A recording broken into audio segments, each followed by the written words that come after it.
On va prendre éventuellement quelques questions de clarification assez rapides. Seulement de clarification. Les questions de débat, si vous voulez bien, viendront après l'intervention de Mylène Baume. Est-ce que vous en avez? Clarification, voilà. Moi, Suzanne Ramex. Je suis un petit peu gênée par Suzanne Ramex. les trois arguments. Dans le premier, vous avez une position très kantienne où vous opposez un sujet transcendantal, capacité, on va appeler ça, voilà, à être hors du temps.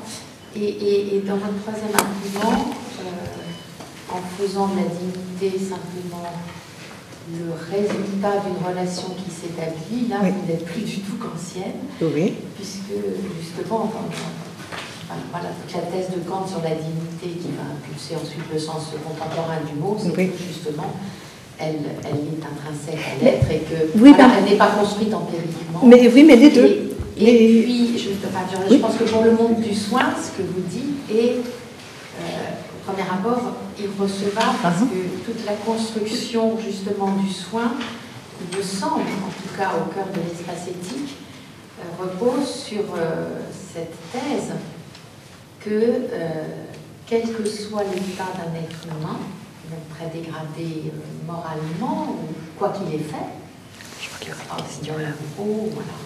ou la maladie, etc., précisément, sa dignité n'a pas changé, elle est égale, elle est intrinsèque, elle est totale, etc. Ah oui. Et c'est nous, dans notre regard, qui sommes dans l'incapacité de l'apercevoir et de la respecter. Mais elle est là. Donc, je veux dire, votre troisième argument est très anti-kantien. J'ai du mal à... Oui, voilà, alors... voilà. oui, non, vous avez travaillé là-dessus. Oui. Tout à fait. Mais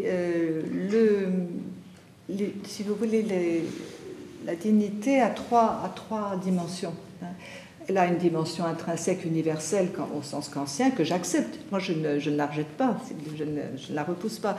Mais il y a une dimension relationnelle et il y a une dimension aussi de statut.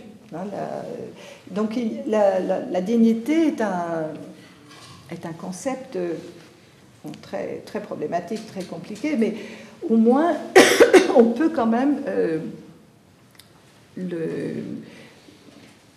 sortir de l'analyse traditionnelle essentialiste, à savoir la dignité comme une propriété unique de l'être humain. Parce qu'après, vous allez avoir énormément de problèmes avec le monde animal, avec l'environnement. Enfin, vous voyez, tous les problèmes du traitement de l'être vivant. Alors, vous allez changer de concept, vous ne parlerez plus de dignité. Enfin bon, vous voyez. Oui, non, mais c'est un problème tout à fait crucial. Mais moi, je pense qu'il est possible d'articuler cette dimension relationnelle, qui n'exclut pas, je l'ajoute, je ne remplace pas, bien sûr, la position kantienne, mais j'ajoute cette approche par la décision, par une éthique de la décision, Bon, enfin. Merci. Est-ce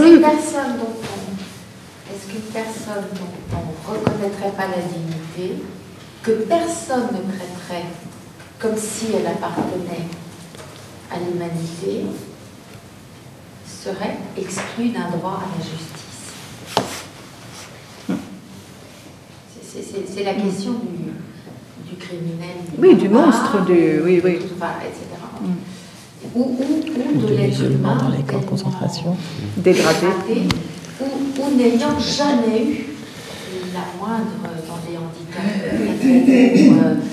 en néonat, n'ayant jamais eu la capacité relationnelle et qui est même soustrait du monde de la rue parce que ces situations sont telles que...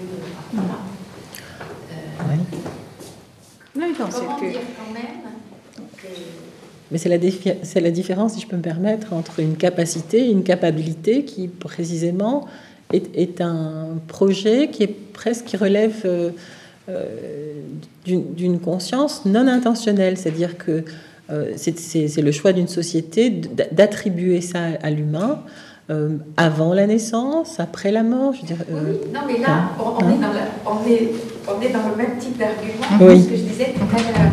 Et là, moi, je reprends la phrase où vous dites que c'est le regard de l'autre, le fait qu'on la traite comme si elle était membre de l'humanité, qui lui donne des droits aux droits.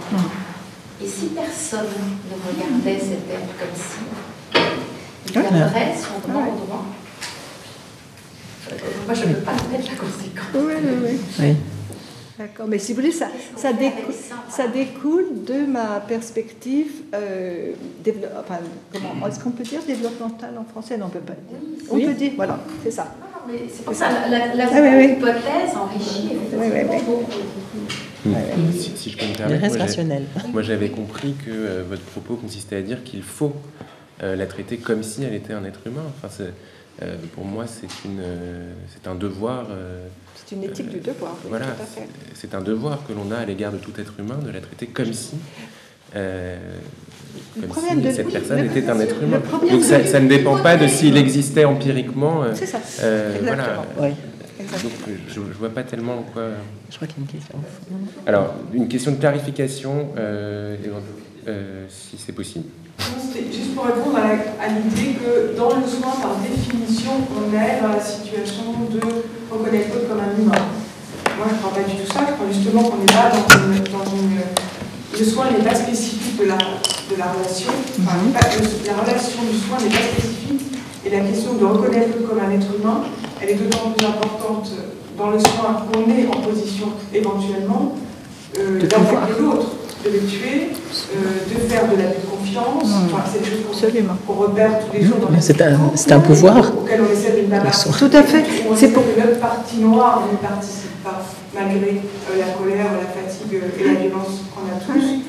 Le prérequis, qui est un prérequis parfois de certains groupes éthiques, que par définition, si on est autour de la table, c'est parce qu'on a un regard humain et bienveillant sur l'autre dans le soin, c'est un prérequis qui, moi, me fait peur. Je ne pense pas que le soin soit spécifique d'autres relations humaines dangereuses. Voilà, une intervention de Fabrice Exil, et puis ensuite on va passer à l'intervention de Mylène Baume. Fabrice, tu voulais dire? Oui, très brièvement, d'abord merci pour votre exposé qui donne vraiment à penser. Mais ma question porterait sur ce que vous avez dit au tout début, que dans Rawls, on part des situations normales et après les plus fréquentes, normales quoi, en termes de moyenne.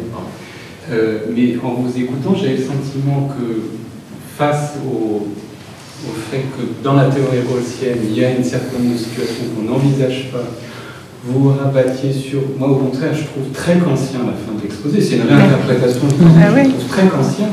Mais du deuxième Rawls. Mon souci est qu'il me semble que Kant est encore plus mal placé que Rawls pour prendre en compte toutes ces situations. Et vous avez dans la littérature bioéthique américaine un certain nombre d'auteurs qui, au nom d'arguments kantiens, disent que quand on apprend qu'on a des troubles cognitifs qui vont atténuer la capacité relationnelle notamment, mais la rationalité, mais aussi la vie relationnelle, il y a quasiment un devoir, un devoir moral de mettre un terme à sa vie, sous l'exemple de l'esclave chez les stoïciens. Et du coup, ma question est, est-ce qu'en restant dans ce champ-là, on trouve vraiment des ressorts théoriques pour penser ces situations, et est-ce qu'on n'est pas... Alors, par moment, dès que vous introduisez la temporalité, ça c'est l'autre élément que je vois dans ce que vous avez dit, mais dès lors qu'on prend la temporalité et le développement, ce ne sont plus des situations rares. Il y a toute l'enfance, il y a toute l'adolescence, il y a le jeune âge adulte, il y a le début de la vieillesse, l'arrêt de l'activité professionnelle, et puis la grande vieillesse. Et donc on a un éventail de situations où, moi je ne sais plus très bien ce qu'il c'est. Est-ce que l'adulte normal, c'est celui, on arrête nos études à 30 ans, on est indépendant à 35, c'est quoi? C'est dans quelle fenêtre de tir? Et du coup, cette espèce de fiction d'homme normal, où à peu près l'empirique colle au nominal, elle est vraiment très, très mince. C'est ça l'exception quasiment. Et c'est ça que je pense vous montrer en introduisant cette dimension de la temporalité. Et donc la tension que je vois dans votre exposé, et j'ai l'impression que vous en sortez avec cette notion de temporalité, et d'un côté vous introduisez toute cette dimension du temps qui, à mon avis, permet d'envisager ces situations, parce que c'est une des façons de les penser aussi, c'est pas tant l'anticipation qui est perdue, c'est une des choses qui est perdue, c'est la notion du temps ou le sens du temps qui se décompose, mais progressivement, temporellement aussi. Et du coup, est-ce que vous seriez d'accord avec moi pour dire que dans votre exposé, là, il y a quand même une tension entre le repli chez Kant à partir des problèmes découverts chez Rawls et l'introduction de cette temporalité. Bien sûr, il y a une tension. Relever d'une philosophie. Oui, c'est sûr qu'il y a une tension. Il n'y aurait pas de pensée sinon. Oui. C'est ça la difficulté. Enfin bon, si vous voulez, je vous ai dit au départ, hein, ce que j'essaye de voir, c'est s'il y a des pistes, des possibilités de sortir de cette impasse que Rawls reconnaît. Hein, il dit lui-même, je sais, probablement il faudrait une autre théorie, il faudrait autre chose pour répondre. Ouais.